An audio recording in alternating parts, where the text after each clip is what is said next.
Pernahkah kamu berpikir, bagaimana cara hewan laut menentukan arah di tengah lautan yang sangat luas? Ternyata, mereka menggunakan magnet bumi untuk menemukan jalan pulang. Beberapa hewan laut, seperti penyu dan lobster, mampu merasakan medan magnet bumi sebagai navigasi. Ketika manusia menggunakan alat navigasi atau kompas sebagai penunjuk arah, beberapa hewan laut justru memilikinya secara alami.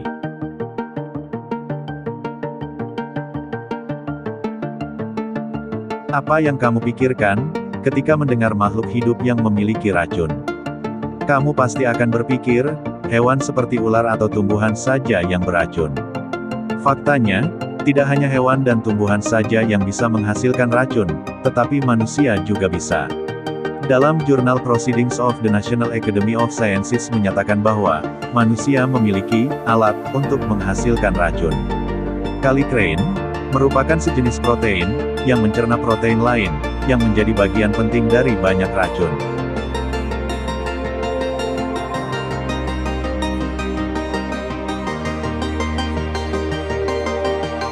Saat lahir, bayi memiliki sekitar 300 tulang, dengan elemen tulang rawan.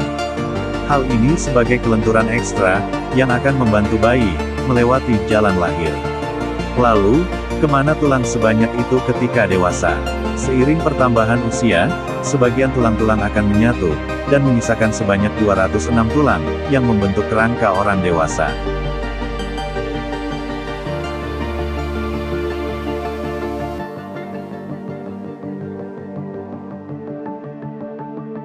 Faktanya, asam lambung pada manusia mampu melarutkan benda berbahan stainless steel. Para ilmuwan menemukan sebuah penelitian bahwa pisau bermata tunggal, atau pisau yang sering digunakan untuk mencukur, bisa larut dalam rendaman asam lambung setelah 2 jam. Asam klorida dalam perut bersifat korosif dengan pH 2-3. Semakin rendah tingkat pH, maka semakin kuat asamnya.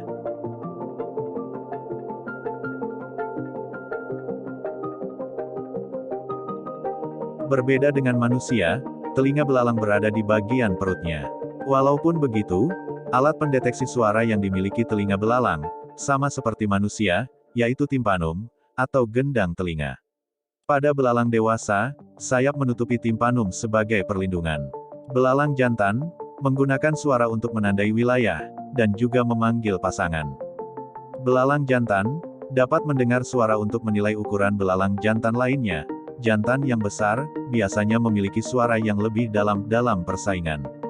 Penilaian ukuran ini berguna, untuk menghindari perkelahian dengan jantan, yang berukuran lebih besar, atau justru, mengejar saingan yang memiliki ukuran yang lebih kecil. Tidak hanya jantan yang bisa mendeteksi ukuran jantan lainnya, belalang betina, juga bisa menilai ukuran jantan melalui suara.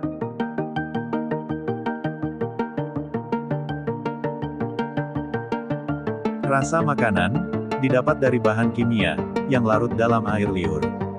Dalam proses ini, beberapa konstituen saliva berinteraksi dengan zat pengecap secara kimiawi. Kamu bisa melakukan eksperimen sederhana untuk membuktikannya. Caranya, dengan menggosok lidah dengan handuk bersih sampai kering, lalu letakkan makanan kering di lidah. Setelah itu, minum segelas air.